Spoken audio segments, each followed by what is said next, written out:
The Brindle Bull Terrier by Dulcie Gray. The child's face was scarlet with rage, and the tears were brilliant in her vivid blue eyes. "You're a pig, a filthy pig, an absolute old sow," she stormed. Miss Dicey gave her a swinging slap, which caught her on the cheek and sent her flying. "Don't you dare speak to me like that, you vile little girl," she said. "Go upstairs at once to bed." She stamped her foot. "Go on, do as I tell you." "I shan't," sobbed the child. "And I'm not vile. It's you who are vile and old. And you've got a horrible moustache, and I hate you." She was crouching on the floor now, in the position into which she had fallen when she had been hit. Miss Dicey darted forward, catching the child by the dress at the back of the neck. "Do what you're told, and go straight to bed," she screamed. "I hate you, I hate you, I hate you," sobbed the child. Miss Dicey's face hardened. "I'll give you something to hate me for in a moment," she said. "You're the most disobedient child I've ever had to cope with, and I'll teach you to behave if it takes me a lifetime." "You're a liar and a cheat," said the child. "You promised me that whoever found the plover's nest first could have the egg, and I found it, and you gave the egg to Nigel." "Nigel is a good boy. You're extremely naughty." "That has nothing to do with it. You promised, and you've broken your promise. The farmer said we can only have one plover's egg off the land, so now however many nests I find, it will be no good. Nigel wears glasses. He hadn't a chance. Nigel's a sissy, and I hate him." Miss Dicey lost her temper again. "Go to bed," she said, "or I'll give you a good hiding." Janet moved slowly towards the door. "One day you'll feel sorry for this," she said. Miss Dicey laughed. All the way upstairs to her room, as she kicked her feet against every stair, and all across the little bedroom itself, as she scuffed her shoes against each other on the wooden floor, Janet brooded about that laugh. She stared out of the window, where a blackbird on the may tree in the front garden was singing its heart out, wondering how she could get her own back on Miss Dicey. "Pig, sow, cow, liar, cheat," she said to herself. "Beast, I hate her, I hate her." She began to cry in earnest. "Oh, Mummy, Mummy," she wept. "Why aren't you in England? I'm so lonely and unhappy. Everyone else at school has their holidays at home, and Nigel and I have to come here to rotten old Miss Dicey's. You don't know what a pig she is. I do. And you don't know what a pig Nigel is either." She wandered slowly over to her bed, sat on it forlornly, and felt about under the pillow.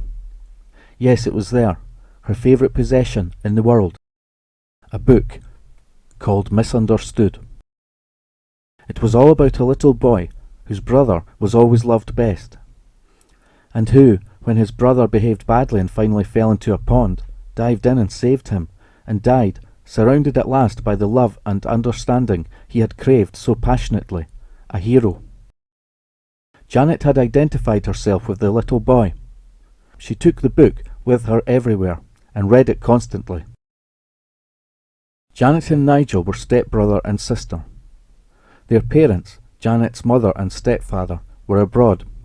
The stepfather worked in Ghana, and the children were at school in England. It was the Easter holidays, and Miss Dicey, the under-matron at the private pre-prep school they were both attending, had offered to look after them in her charming little country house, in return for a quite considerable amount of extra money for the 3 weeks.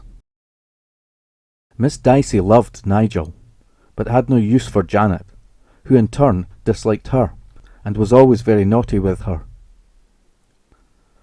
Both children collected birds' eggs, and competed fiercely against each other. As Janet had said, the local farmer, on hearing about the collections, had allowed them to look for plovers' nests in the fields, but only to take one egg. The egg was to go to whoever found the nest first. Janet had found it, but Miss Dicey had given Nigel the egg. "Pig," Pig, pig, cow, sow, sow, sobbed Janet. I hate you, Nigel. I hate you both. At last she stopped crying, dried her eyes and began to read, as Miss Dicey, hearing the weeping die away, decided to see what the child was doing. She crept up the stairs and found her absorbed. I've told you to go to bed, she said. I've gone to my bed. You know quite well what I mean. Stop reading and get into bed. I won't. Do as you're told. I won't. Give me that book. No. Give it to me at once. No. Miss Dicey snatched the book away from Janet, looked at the title and laughed.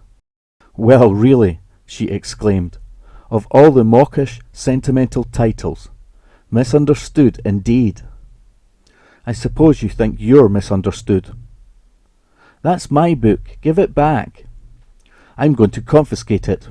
It's mine, it's mine, it's mine. Miss Dicey went towards the door. It's mine until you can learn to behave yourself, she said. Now get into bed as you've been told, and you'll go without your supper. It's only 4 o'clock. And your tea, added Miss Dicey. She shut the door behind her. Janet undressed slowly and got into bed. She was literally shaking with rage. I'll get my own back, she said to herself. You see if I don't. You just see if I don't. She buried her head in the pillow. But what can I do? She asked herself. She thought, and finally the beginnings of an idea came to her. Serve her right, she murmured. She climbed cautiously out of bed, opened the door quietly, then she listened. From here she could vaguely hear Miss Dicey and Nigel talking in the dining room below. There was also the faint clatter of crockery. Greedy things, they're having their tea, she thought. She slipped out of the room and tiptoed along to Miss Dicey's bedroom. Here was Miss Dicey's own very precious collection of books. She had repeatedly told the children that they were very valuable, and they were her own most treasured possession. Miss Dicey's room was large and light and extremely chintzy. The curtains were flowered, the bedspread was flowered, and the walls and ceiling were pink.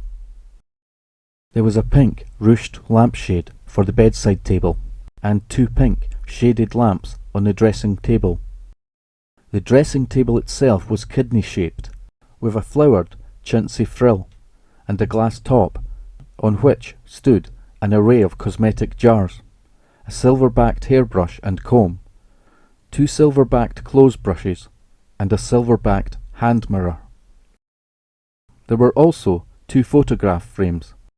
One contained a photograph of an old man and a woman standing in a garden. Miss Dicey's mother and father, guessed the child, and one a young and good-looking man. On the wall by the left-hand side of the bed was a small wooden bookcase, and in it were several rows of leather-bound books. She's taken mine, I'll take hers, said Janet. She took one of the books out of its shelf and leafed through it. It was very heavy, bound in scarlet, and the pages had gold edges. What should she do with it? She wondered. What would hurt Miss Dicey most? Miss Dicey's bathroom led off the bedroom, and Janet opened the bathroom door. I'll spoil her rotten books for her, she said aloud. She had known she wanted to spoil the books before she came into the room, but how? Now the idea became clear. She turned on the bath water, put in the plug, and threw 2 red leather books into the water. In a gratifyingly short time, the red dye began running, and the leather itself darkened to black. The pages buckled, and presently, with a little help from Janet, the binding loosened and came away. 1 or 2 pages now floated to the top of the water. Janet watched in great satisfaction. She went back to the bedroom, collected some more books, threw these in, and was in the act of throwing in a third lot when Miss Dicey caught her. Janet had never seen anyone so angry. Miss Dicey's face was dead white, and her eyes looked almost mad. She first of all boxed Janet's ears, then she picked her up, tucked the kicking child under her arm, took her back to her room and threw her on the bed. "I'll kill you for this," she said. She picked up one of Janet's leather shoes, jerked up the child's nightdress, and set about beating her. Janet screamed and screamed, but the almost demented woman went on beating her. The child's flesh became scarlet. Great wheals formed themselves on her body, and she tried to protect herself by hiding her head under the pillow. "I'll kill you, I'll kill you," panted Miss Dicey. Nigel, who had come into the room unnoticed, watched the beating impassively. Suddenly Miss Dicey saw him, controlled herself with an enormous effort, and tried to smile at the little boy. "Nigel!" she exclaimed. "What are you doing here?" "I came to watch," said Nigel expressionlessly. "Janet has been a naughty girl. She has been so naughty that I shall have to send her away because I never want to see her again." "Shall I have to go away too, Miss Dicey?" "I don't know, dear. We'll leave Janet for the moment and you come with me to the dining room and we'll finish our tea." They left the weeping, hysterical little girl where she was and went downstairs. "What did Janet do?" asked Nigel. "I can't tell you now, but it was something so wicked that God will never forgive her," said Miss Dicey. "Will you ever forgive her?" "Never." Nigel helped himself to cake. "You hit her very hard," he said. "Yes, but no harder than she deserved." "You said you wanted to kill her." "No, dear, never." "You did, I heard you." "No, dear." "Very well, Miss Dicey." Miss Dicey tried to smile again, but she was still so shaken with emotion that the smile looked ghastly. "She deserved everything she got, Nigel," she said. "Yes, Miss Dicey," replied Nigel placidly. The hours passed. Janet turned and twisted with pain and terror on the bed. Miss Dicey read David Copperfield to Nigel by the fire in the drawing room, gave him bread and dripping for his supper as a special treat, tucked him up in bed, and kissed him good night. "Are you going to kiss Janet good night too?" he asked. "No, dear." "Never again?" "No, dear." "Serve her right," said Nigel in a pleased voice. In spite of all that had happened, Miss Dicey was faintly shocked at this. "Don't you want Janet to be forgiven, dear?" she asked. "No," said Nigel. "I don't like her." The two of them stared at each other for a moment. Then Miss Dicey kissed the boy again. "Go to sleep, Nigel," she said. At 10 o'clock she went out into the yard to see if Sheba, the guard dog, was all right, before going to bed. Sheba was a 4-year-old brindle bull terrier bitch. She had been bought by Miss Dicey as a guard dog after an attempted burglary 3 years ago. She was enormously strong for her size, with powerful shoulders, a flat head, and slightly bloodshot eyes. She was nervous and highly strung, and her temper was extremely unreliable. Miss Dicey was not a little afraid of her.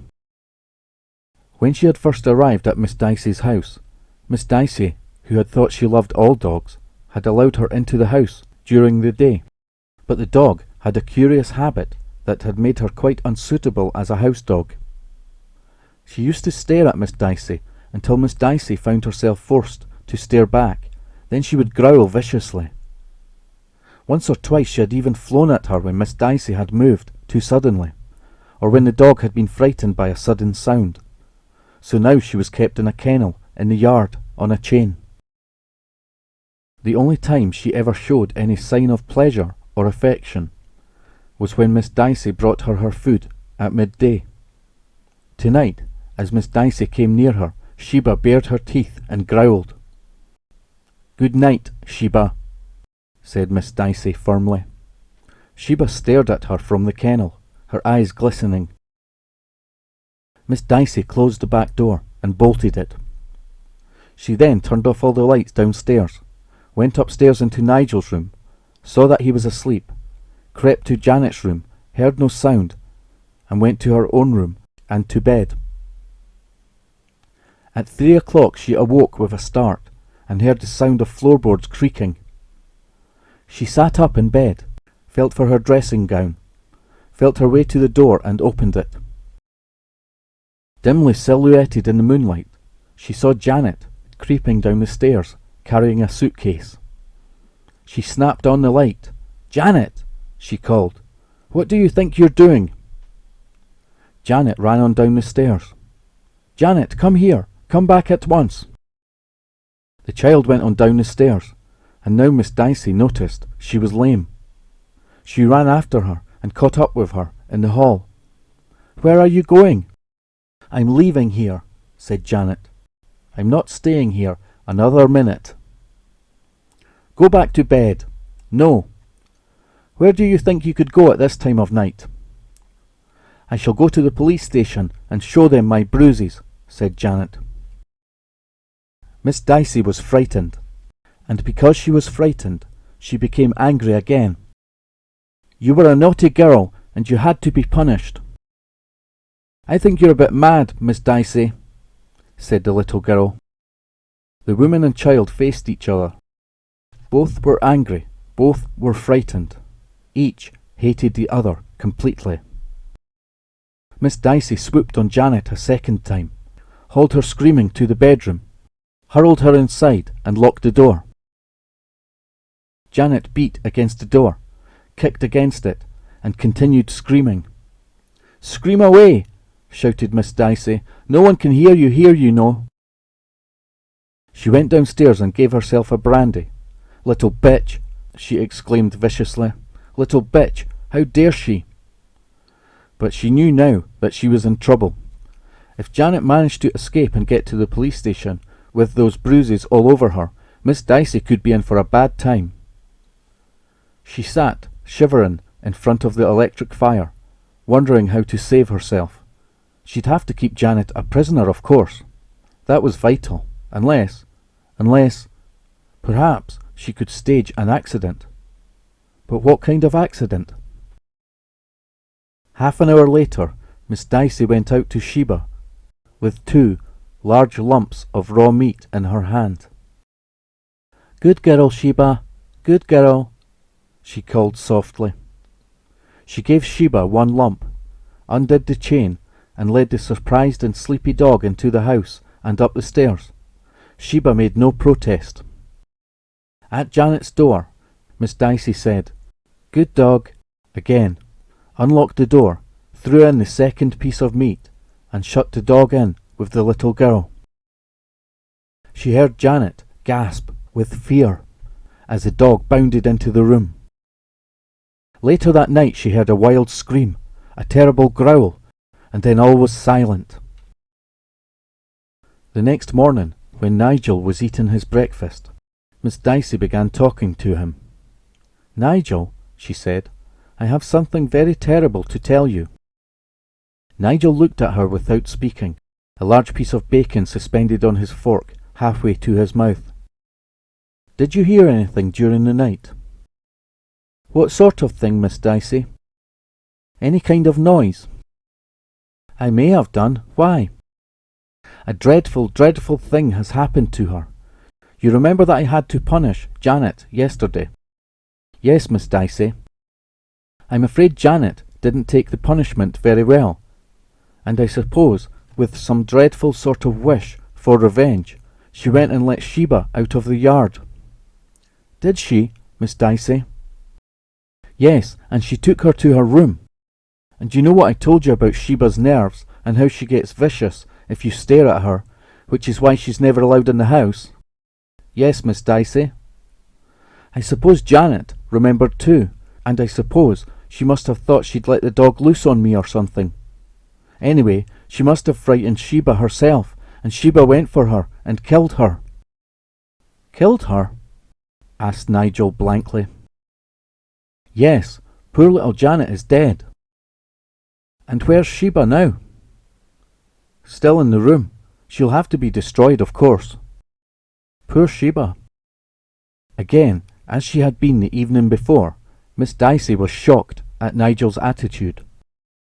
"Yes, poor Sheba," she agreed. But Nigel, the police will have to be told, and they want you to tell them what I've told you now. What shall I say about yesterday? I'll tell you just what to say, Nigel, and you must say exactly what I tell you. Will you, dear? Can I have Janet's bird's egg collection now that she's dead? Miss Dicey gave a start of surprise. Yes, dear, of course. And another scrambled egg?